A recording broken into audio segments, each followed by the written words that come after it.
So as I mentioned in the prior chapter, we're going to go ahead and create something known as an organization from within our GitHub account. This is something that you can do from your free account. In your profile, you can go on to settings. If I scroll down, there's something known as organizations. I can go ahead and choose this. I don't want to turn my account into an organization. I just want to create a new organization. It will go ahead and ask you to pick a plan for your organization, but I can just choose the free plan. So I can create a free organization. I can give a simple organization name. It should not be taken. Then I need to give a contact email. This organization belongs onto my personal account. I need to again verify account. I'll click on verify here. This is done. I'll accept the terms of service. I'll scroll down. I'll go on to next. We can then add organization members. For the moment, I'll skip this step. And when welcoming on to GitHub, again, I don't need to add all of this. What I can do is directly now in your profile, you can see the option of your organizations. And we have now an organization in place. Here we can go ahead and create repositories. Hence, let me go on to repositories. And we could create a new repository. But I can publish now my code onto a new repository within this organization from within Visual Studio. From Visual Studio now, again, I'll go on to the Git menu. I'll choose Create Git Repository. In terms of the owner, this time I'll choose my organization, which I can also see here. It will create a repository with the same name as web app. That's the name of my project. I want it to be a public repository. Let me now do a create and a push. So what this is going to do, I said, it's going to first initialize a Git repository within this particular folder, and then it will do a commit and then push all of the code onto our GitHub repository. You can see a lock symbol now in place of some of the files. This just notifies you, or it's Visual Studio's way of letting you know that these files are now being tracked as part of a Git repository. If you go on to GitHub and if you refresh this page when it comes on to repositories for your organization, you can see the repository in place. If you click on it, you will see all of the code files accordingly. If you go on to the temp2 directory on your local machine, where you have the web app project, you can see Git files in place and Git folders also. All of this is now being used to track your code as part of the internal Git repository. When you make a change, so let's say you want to make a change onto a code file. Let me go on to pages and make a simple change onto the index file here. I'll just name or change this onto application version 1. I'll save everything. Once you do this, you will see now a tick mark here in front of the file. This denotes that a change has been made onto the file and you need to commit this change. If I go on to, in my view menu now, I'm going to choose the view of Git changes. You will see the Git changes launching here. We can do a commit all and push everything onto the remote repository. Hence, you'll be doing a commit of your changes onto the local Git repository, and then it will publish these changes onto the remote repository. I'll just give a description. I'll choose commit all and push.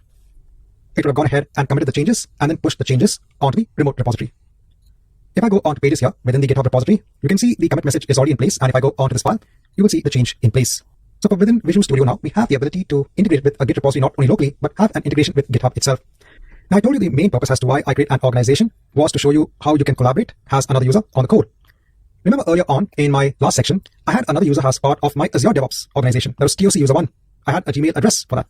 I use the same Gmail address first to create a new GitHub account for that particular user. In the Edge browser, let me close this. I'll open up a new session of Microsoft Edge here. So I'm currently signed in as tech support 4000. Let me go ahead and sign out and sign in again. So I'm going to sign in as TOC user 1. So I create a new GitHub account for this particular user. Now on the left hand side, you can see that I already have one other organization and a web app in place. This was done during my research on seeing how do I allow a user to collaborate on a project. So I want to show you how you can actually achieve all of this. Let's mark an end onto this chapter and see how we can do this in the next chapter. In this chapter, I just want to show you first, how do you push code from Visual Studio onto repository onto GitHub.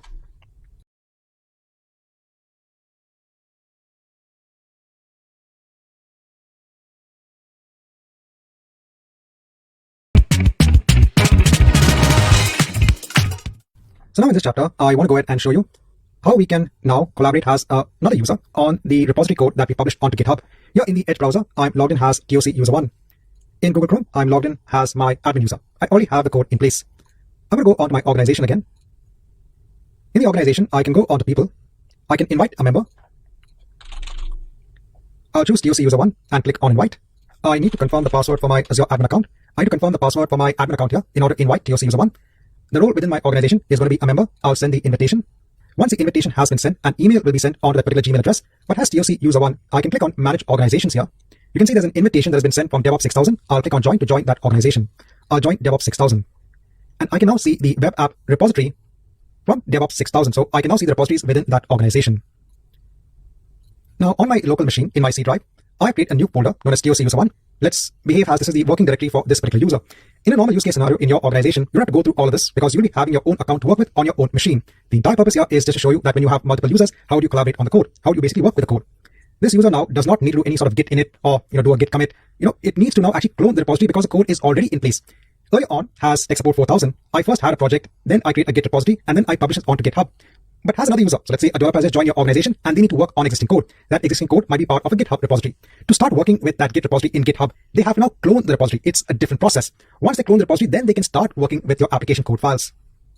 Now what I'm going to do is I'm going to close Visual Studio and open up again. So I've opened up Visual Studio again. Here the option I need to choose now is to clone a repository. Here in terms of the path, just for the moment, I've chosen my TOC user1 path on my C drive. So let me go ahead and choose this option of GitHub. Here I need to log in as TOC user1. Let me try to add a GitHub account. Now here it's saying that the authorization was successful. And if I go on to Visual Studio, now you can see you're logged in as TOC user1. We can now take our DevOps repository of DevOps 6000 and click on the clone button. It's now going to fetch the project from the GitHub repository within this organization. If I go onto the Solution Explorer, I can just click on the folder view and I can see my project in place. If I go onto the index file, just double click the index file, we can see application version 1. I can now make a change as TOC user1. You can see again the check mark here. Go on to Git changes. I'll give a commit message. I'll choose commit all and push. Just save everything. So here we're getting an error. It's failed to push onto the remote repository, and this is because of a permission error. If I go onto my DevOps organization again, so I'll click on my organization. Let me go on to settings. In settings, let me go on to member privileges. What are the base privileges? Instead of read, I'll give the permission of write. I'll change the base permission onto write. One way of handling this. Once this is done, I can click on this one outgoing, 0 incoming message. It actually gives me now the history interface when it comes onto the Git repository. The last change, which was made a change onto the index page, I can click on push now, just to push this change onto the remote repository. This is now done. If I go onto my organization again, if I go onto the repository, let me go onto the pages. If I go onto the index page, I can see application version 2. If I go back onto pages, you can see made a change onto the index page. If I click on the page again, and if I go onto history, you will see here that when the change was made onto the index page, it's still showing the user has tech support 4000. This is probably because in Visual Studio, if I go on to tools and choose options, if I search for Git here, if I go on to the Git global settings, in the Git global settings, by default, the username and the email address is coming in here. So it also depends on what is the author that actually specified when doing the commits onto the repository. I said in your case, when you're working with an organization, you don't have to go through all of these hassles. My only purpose was just to show you how you can have now multiple users actually work with code in a repository. When you have a second user, that user actually clone the repository, make changes, and then commit changes onto the GitHub repository.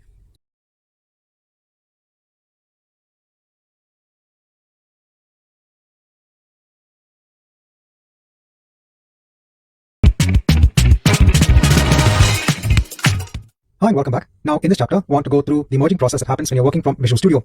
So as TOC user1, we had made the most recent change onto that index page within our code. This was on the local repository, and then we pushed that onto GitHub. Let's now, as tech support 4000, make a force change onto that index page. We'll do this from within GitHub itself. And then as TOC user1, let's try to make another change and see if we can push our changes. So let me explain what we mean by this. Let me go onto the web app here. I'll go onto the pages. I'll go onto the index page. In the index page here itself, so I'm logged in here as tech support 4000. I can directly edit the page here itself. I can click on edit this file. I'll make a change. I'll put this as version 3. I'll scroll down. We can commit our changes. I'll say change for version 3. I'll commit directly onto the main branch. Let me commit the changes. This is now done. We now have a changed version of this particular file, basically a new commit onto the repository. Here as basically I'm logged in as TOC user1. Let me go onto the Solution Explorer. I'll go onto the index page. Let me make a change and say application version 4. I'll click on save here.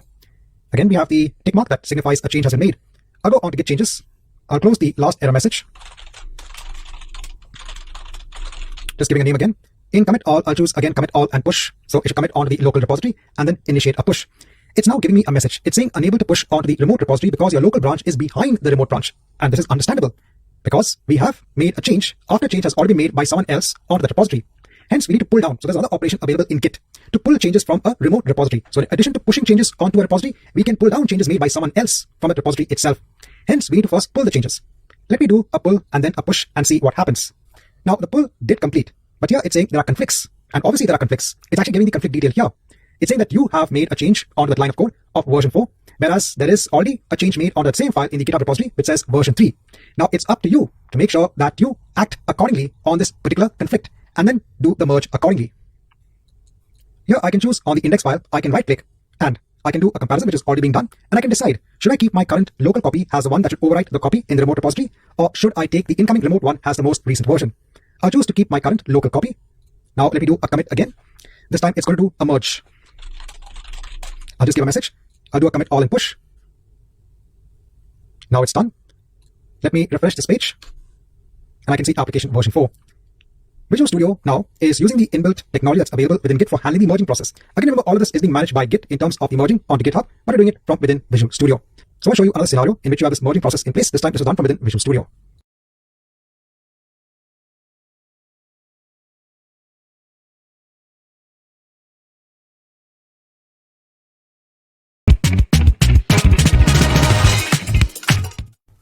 Hi, welcome back. Now, in the prior chapters, we had seen some different ways in which we could perform the merging process. One way was from Visual Studio, wherein as another developer, we had first cloned the repository, we had made a change, and then we had done a merge. At that point in time, when we were doing the merge, there was a conflict, and we had to make sure that we resolve the conflict before we do the entire merging process. So that is what we had done. All of this was being done on the main branch. This was from within Visual Studio. Another way in which we saw the merging process was from within Visual Studio Code. This was very early on, wherein we were dealing with very simple text-based files. At that point in time, we had created actually a feature branch, and then we merged that feature branch onto the main branch. This was another way of performing the merging process. But at this point in time, we were merging branches. In the earlier example, we were just merging the code within the same branch itself. I want to take the example wherein we had done the merging process from within Visual Studio Code. This sort of merging which we had seen earlier on is known as a fast-forward merge. What is an example of a fast-forward merge? So we had our main branch, and then we create a feature branch. Within the feature branch, we added the file filec.txt, and then we merged the feature branch with the main branch. Here, when we made changes onto the feature branch, at that point in time, we did not make any changes onto the main branch. So the feature branch, the changes were made, but at the same time, no one did any changes onto the main branch during this point in time. So when Git wanted to do a merging process, it did something known as a fast-forward merge, wherein the main branch just now pointed on to the last commit of the feature branch. It is like taking the pointer and then using the commit of the feature branch to perform that fast-forward merge. I'll show you an example of another merge so that you actually understand this concept when it comes onto a fast-forward merge. Here, just remember that when we were doing the merging process between two branches, we made changes in one branch, that is the feature branch, but we did not make any changes onto the main branch. When we did a merge, Git saw that there was only changes made onto one branch and not onto the other. So it did the most fastest way of doing a merge by just placing the pointer onto the branch wherein the change was made. And by pointer, I mean the pointing of the head when it comes onto the main and the feature branch after the merge process was complete. Here you can see the head is pointing onto the commit operation wherein we added file C onto the feature branch. If you want to see this kind of tree diagram for your commit operations, from within Visual Studio Code, you can do a git log and you can use graph and you will see the changes accordingly. So in this chapter, I just want to talk a little bit more when it comes on to fast-forward merging. In the next chapter, let's look at another merging process.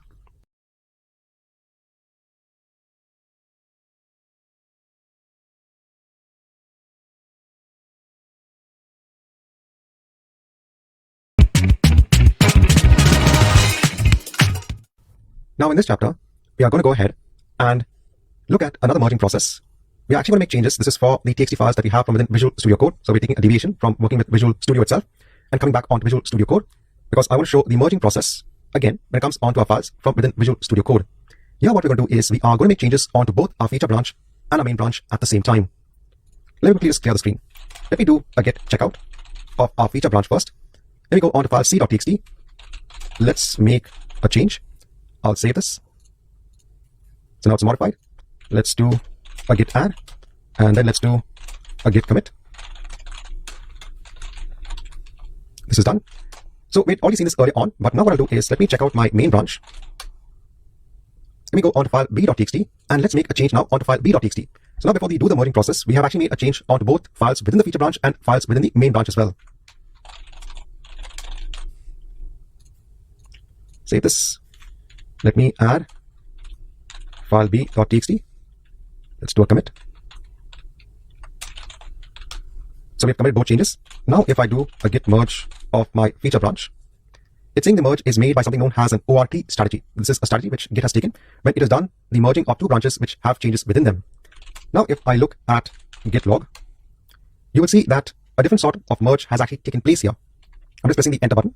Currently here you can see that this particular commit is for the origin, for the main branch. This is the current commit which is published onto GitHub, but then locally we have made more changes. Here we can see the commit message which has been done for file B. This was on our main branch. A separate commit which was done for our feature branch for file C. And then if we scroll on top, we will see a new commit in place for the entire merge operation. You will see the difference between this sort of merging and the fast-forward merge we had seen earlier on. In the fast-forward merge, you would see only one commit message, and that was the commit message for the change made onto the feature branch. Git only just did a fast-forward merge wherein it took the pointer of the head and moved it at the top of the line, basically for the commit made onto the feature branch. But here in the history now for Git, we can see the commit message for the changes made onto each branch, and there is a separate commit message also for the entire merge operation. And Git has taken this strategy because it has understood that there have been changes made onto both branches, and that's why it needs to do something different in order to merge those changes. So in this chapter, I want to go through another merging process that Git can undertake when it detects changes onto files during the merging process itself.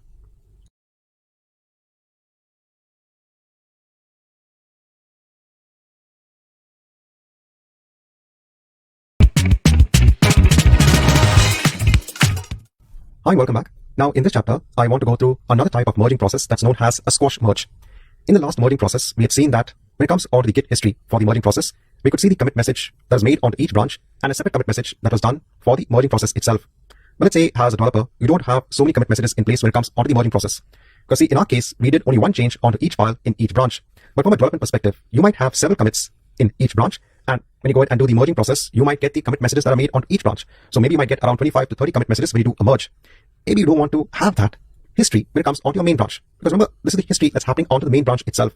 You would still have the history in place, the Git history for your feature branches. You have an option when it comes onto the merging process in Git, and that is known as a squash merge. When you're doing a merge, you can just tell Git, please do a squash merge so that we don't have all of these commits in place. Let's again see an example of this. Let me hit on the Q button on my keyboard to exit from here. Let's clear the screen. Let me do a git checkout again of our feature branch. Let me make another change here. Let's copy this. Let me save this. Then let's do a git add for file c.txt. Then let's do a git commit.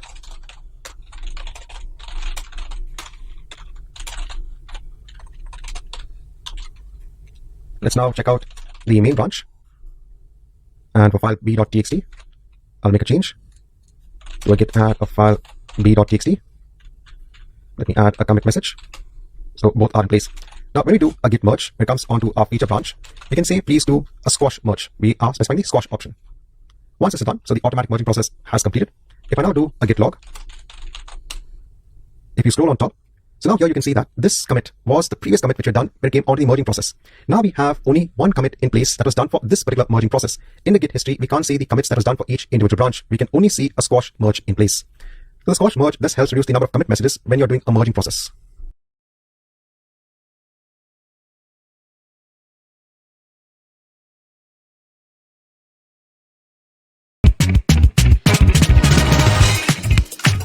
So now in this chapter, I want to showcase how you can work with branches in GitHub. So you can directly create branches in GitHub itself, and then you can merge those branches together. Here I'm logged in as TOC user 1. Let me go on to my organizations, which I'm a part of. I go on DevOps 6000, go on to the web app repository that I have. Let me make a change. Here, if I go on to the branch section, I can see my main branch. I can click on view all branches. Here I can create a new branch. This branch will be created off the main branch. I'll just give a branch name and click on create branch. We now have the feature branch in place. If I click on the feature branch, so we can see our files in place. Please note that this feature branch is being created off the main branch. That's why we have the same code files in place. I'll go on to the pages. Let me go on to the index page. In the index page, let me make a change directly here itself. I'll edit this file. I'll put this as version 5. Let me go ahead and scroll down. I'll add a commit message. And I'm committing these changes onto the feature branch. Let me go ahead and click on commit changes. So we have this in place. If I go back onto my branches now, I'll view all branches. In order to merge this branch with our main branch, we have to perform an action known as a pull request. So this is a good practice when you want to merge branches together, especially your feature branches with your main branch. With the help of a pull request, you can also have reviewers in place who can review the changes being made in the feature branch that need to be merged onto the main branch. Because you always want to ensure that your main branch, which is normally the branch which has your production code, always has the correct version for the application code itself. I'll choose the option of creating a new pull request. Let me go ahead and scroll down. We can then click on the button of creating a pull request. The pull request has now been created. Currently, the branch has no conflicts with the base branch. We can now perform the process of merging the pull request, wherein we are merging the feature branch with the main branch. Please note that currently, as this user, we have created a pull request, but it's not necessity that this user only does the merge operation. The merge operation can be done by the administrator of this repository. We have the different options also here in place where we can do a squash and merge and a rebase and merge. Here, let me leave it as create a merge commit, and I'll merge the pull request. I'll confirm the merge. And now the pull request was a success when it was merged and it was closed. We can then go ahead and actually delete the feature branch if it's no longer required. If I go back onto my web app repository, in my main branch, if I go onto web app now, if I go onto the pages, if I go onto the index page, I can see version 5, feature 100. So in this chapter, I just want to showcase that we can create branches from within GitHub itself.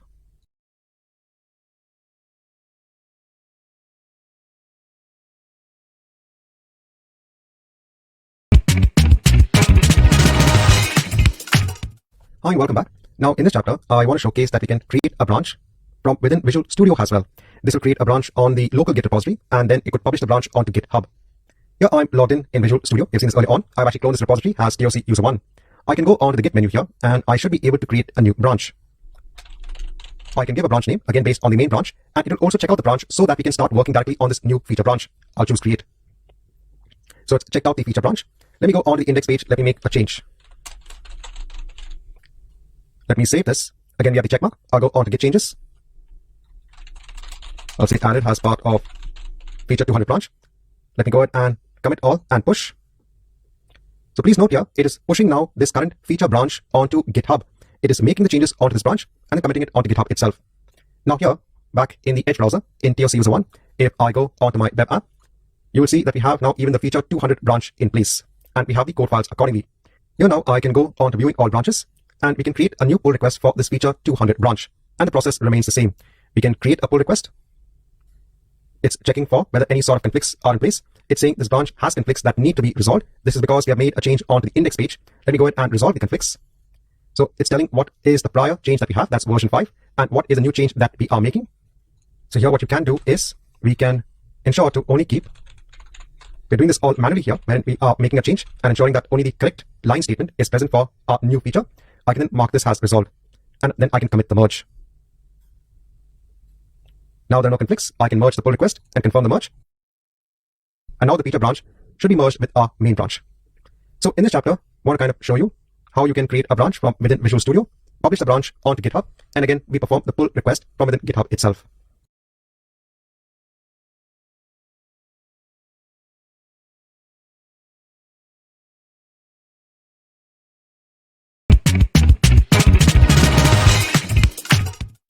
Hi and welcome back. Now in this chapter, I want to go through the concept of having these branch protection rules in place. Here as my admin user, if I go on to my DevOps organization and go on to the web app application repository that I have on my main branch, you can also see a warning here that says that your branch isn't protected. Go ahead and protect this branch. Let me go ahead and click on this. This actually takes us onto the setting page when it comes onto the repository, and it takes us onto branches under code and automation. We have the branch name pattern, which is our main branch. We have different options when it comes on to protecting our main branch. So based on the pattern that we specify here, we can have different options for protecting that particular branch. For example, I could have this option in place wherein a pull request is always required before a merging process. And I'm not talking about merging a feature branch and the main branch. This is even when you are making changes onto the main branch itself. For that, you need to have a pull request in place. You can also decide to have approvals in place. How many approvals are required before the merging process? And we have other options in place as well. Let me go ahead and hit on create here. I need to enter the password for my admin user. And we now have the branch protection rule in place. At any point in time, you can go ahead and edit the branch protection rule. In the Edge browser now has TOC user 1. Let me go onto the code. Let me go onto the main branch. I'll go onto web app, onto pages, onto the index page. Let me make a change here. I'll click on edit. I'll put this as version 7. I'll scroll down. Change the index page onto version 7. And now here, it's clearly telling us that we can't commit onto the main branch because it is a protected branch. We have to now go ahead and create a new branch for this commit and start the pull request. So let's take the proposed changes. This will now create a new branch, and we have to create now a pull request. In creating the pull request, the merging is blocked because a review is now required. As my admin user now, let me go on to my repository again. I'll go on to the pull request. I have one open pull request in place that's changing of the index page. Let me click on this. I can add my review now. So I can see the review is fine. I can click on review changes. I can hit on approve. I'll say approved, submit the review. And now the changes are approved. If I go back now, as my TOC user 1, it's also refreshed here. The changes have been approved, and I can now merge the pull request and confirm the merge. So now we've added kind of a process in place for any changes that need to happen onto the main branch, and we can do this with the help of this branch policy.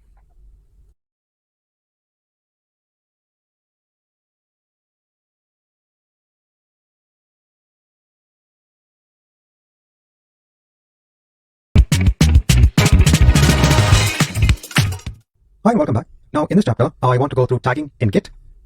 You can use tagging to specify which commit is basically important in your entire repository. Yes, we do have branches in place, but you can also use tagging to tag specific commits. For example, if you want to mark any release points, you can do this with the use of tags. Now there are two types of tags. You have a lightweight tag and you have an annotated tag. The lightweight tag is just a pointer onto a specific commit. In the annotated tag, these are actually stored as full objects within the Git database. These are actually checksum. They contain the tagger name, the email, and the date, and they have a message. And they can also be signed and verified as well. Let me now show you an example on creating a very simple tag from within Visual Studio Code. So I'm going to make use of our simple text-based files that we have in Visual Studio Code.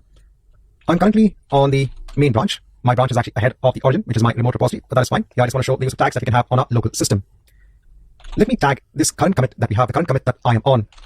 Here I'm going to create an annotated tag, wherein let me give an annotation, and I can give a tagging message. This is version 1, let's say, of my application code. We now have created the tag in place. Let me now make a change onto file A. I'll save my changes. Let me do a git add for file a.txt, and then let me do a git commit.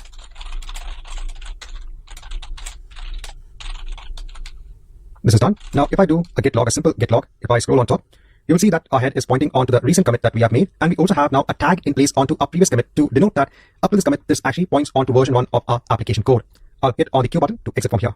If I issue the git tag statement, you will see all the tags that are part of the main branch. Now, if I issue the command of creating the tag again, it will tell that the tag already exists. If I do a git show of version 1.0, you will see details about that specific commit. Again, I'll hit on the Q button. So in this chapter, just kind of want to go through the concept of tags that are available from within Git.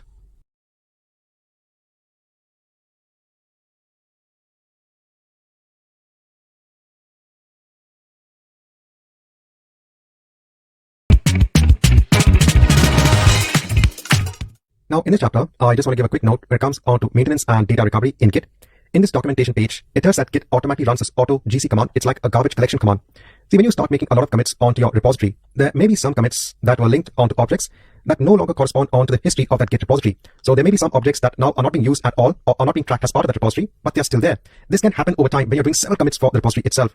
Hence, Git will occasionally see if there are any objects that are not being referenced and then go ahead and delete them accordingly, because you don't want to have your repository with objects that are not being version controlled. You can also run this command manually as well. On this page, you have a lot of information when it comes on to data recovery. Another good command when it comes on to kind of compressing your repository, ensuring that it does not have any sort of stale objects, is the git prune command. Another command that can be used to remove stale objects. So in this chapter, just kind of want to give these important notes when it comes on to maintenance and data recovery in Git.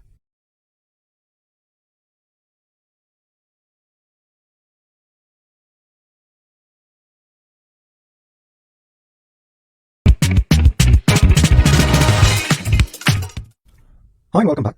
Now, in this chapter, I just want to talk about large files when it comes on to your Git repository. Up till now, we have seen simple text-based files, and we have also looked at code within Visual Studio. Here, I'm just giving examples when it comes on to the documentation given for GitHub when it comes on to hosting large files. See, normally in your code repositories, you should not be hosting large binary-based files. And what do I mean by this? See, in Visual Studio, you have your code files in place. When you build your project into an application that can run, that build, which gets created by Visual Studio, should ideally not be part of version control. It's your code that needs to be part of version control, because that is what you change. But the application that gets built out of it, that binary files, those set of binary files that you probably host on another server to run as an application, that should ideally not be a part of version control. That's why in Visual Studio, you have this git ignore file by default that ensures that these sort of files are not put as part of version control. But apart from that, if you do have a requirement for having large files as part of your repository, maybe you might have videos, images, etc., there are options wherein you can use a tool known as Git LFS. This is actually used, you need to install this tool first. It is efficient in managing large files as part of your repository. What you can do here with the help of this tool, so we're going to go into depth into usage of this tool, but I just want to give an overview. What you can do is, with the help of this tool, you can host your large objects in another place, and this tool can actually reference those large objects via links within your repository.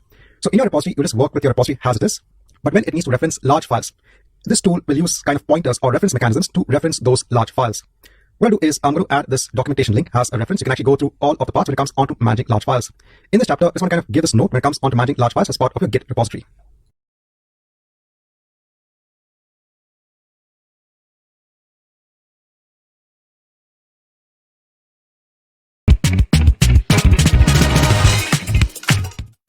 Hi and welcome back. Now, in this chapter, I just want to give quick notes again when it comes on to branching strategies.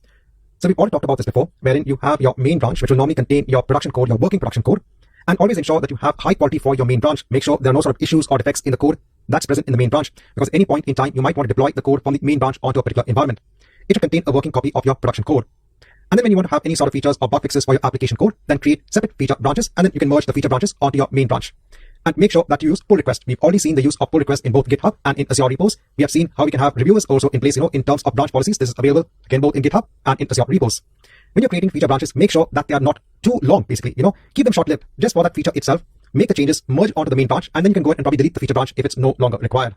Another thing that you can do when it comes on to, let's say, managing different releases of your application. So on one side, you could have your main branch, which has your working code for your application. When you have a particular release of your application, let's say version 1 or version 2, we've seen that we can have tagging in place when it comes on to versioning of your particular commits. But you could also have a separate branch that is only dedicated for a particular release. You can make a copy of the release branch, and then of the release branch, you can create another feature branch. See, sometimes companies might need to have their application delivered to multiple customers, and each customer might want to have different feature requirements for the application code. So let's say you have one application in place as a company, but then you are delivering that same application to multiple customers, and each customer might be having their own requirements when it comes to adding new features. Hence, you might have the main branch has, a working copy of your code, And you might have separate release branches for each customer. And for each release branch, you might have different feature branches. It all depends on the complexity of your requirements. How do you actually manage your application code base? But always in this particular scenario, you have complexity in place when you have release branches, feature branches, and your main branch. Because you have to ensure that your feature branch at some point in time is obviously merged onto your release branch. And then your release branch might need to be merged onto your main branch. So you have to maintain multiple branches in this particular aspect. But this is something that you can also do when it comes onto a branching strategy. So in this chapter, I kind of again want to go through some important aspects when it comes onto branching.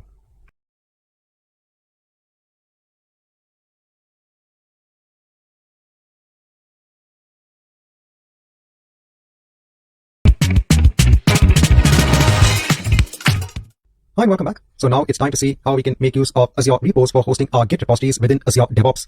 So where did we leave off from? Remember, we had our entire organization in place, and within the organization, we had some projects in place. This was our initial project, and now we are working on this Agile project. Let's go ahead on to our Agile project. I'm currently logged in as the admin user. Within our project, we had dashboards in place. We had a small wiki. In Azure Boards, we had work items in place. So we've gone through the entire Azure Boards feature here.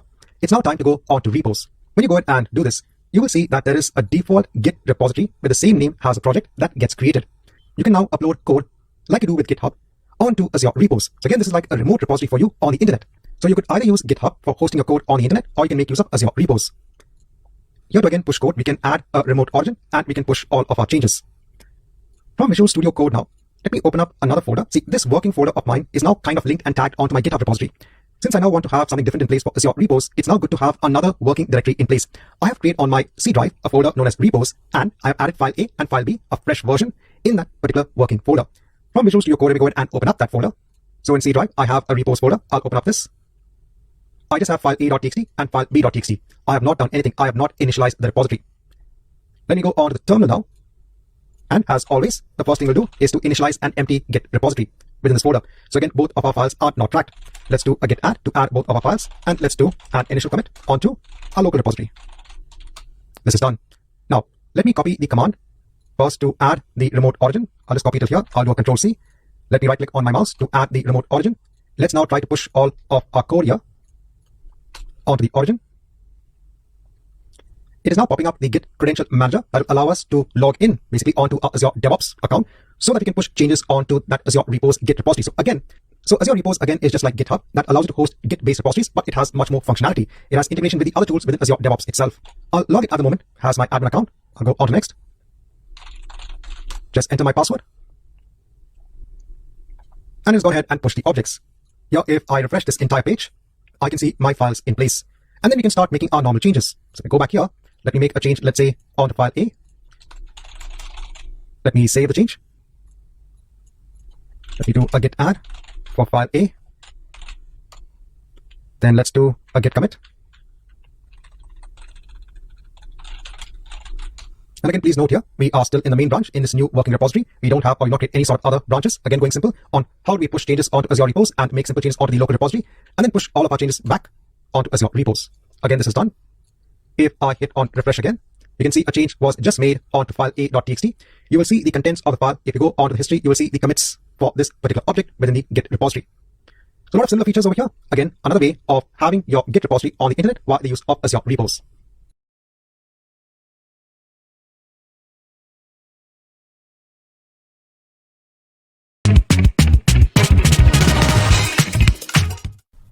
Now, in this chapter, I want to go ahead and create a branch in my local repository and then push all those changes again onto Azure repos. Sort of operations, again, I told you that you are doing when pushing your changes onto GitHub. You can also do with Azure repos. I'll go again onto Visual Studio Code. Let me clear the screen. Let me do a git checkout again here, but create a branch. Let me name this as feature B. We are now switched onto the new feature B branch. Let me go onto file B. Just adding some change content. Let me save this. Let's go ahead and stage this file. And then let's do a git commit. I'll hit on enter. Now, let me push all of my changes onto Azure repos. What I'll do is let me do a git checkout of my main branch. Let me issue the command to push my changes onto the origin. Now, it has gone ahead and created a new branch, feature B. See, in my command, when I'm pushing it onto the origin, I'm specifying all so that all of my changes in all of my branches are pushed onto the remote repository. If you only want to push changes based on your main repository, you can specify the branch name here. This will only push changes if they are there in your main branch. So with the flag of all, you can push all of your branches and their changes onto a remote repository. Now here, if I go onto my branches, I can see my feature B branch in place. Here, if I go on to file B.txt, This is the change that's part of that particular feature here, feature B. So up till now, what we've done is we have only gone ahead and pushed a branch from our local repository onto Azure repos.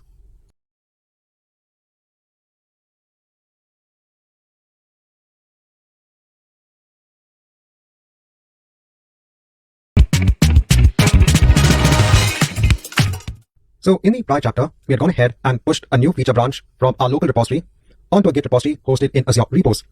Remember that when we worked with GitHub, when we wanted to merge a feature branch with our main branch, we had to perform something known as a pull request. Well, we have to do the same thing here as well. If I go on to branches under repos here, if I go on to my feature B branch, I can create a new pull request to merge the changes of this feature branch into my main branch. Because if I go on to my main branch here in Azure repos, if I go on to file b.txt, you will see the changes are not in place. The changes to file B have been made as part of feature B. Going back onto branches.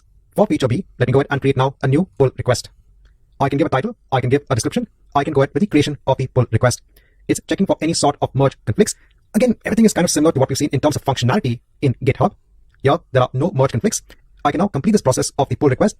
In terms of the merge type, we have different options in place. We can do a fast forward merge. That's something we can do here because we've not made any changes onto our main branch. We have made changes onto a feature branch, and then we are merging those changes onto the main branch. I can complete the entire merge process. If I now go onto my branches here, if I go onto my main branch, if I go onto file b.txt, I can see the change is part of feature B. Let me just quickly go back onto branches here. If I go onto all, I can see only my main branch in place. What happened to my feature B branch? Let me go onto my pull request, go onto those that have been completed, go and click on the pull request. If I click on show details, in terms of the merge strategy, it's showing has a rebase and a fast forward, and the source branch was also deleted. When we had chosen the merge strategy, in that screen, remember, there was an option to delete the branch once the merge was complete. So please note these options that are available when you are working with a pull request.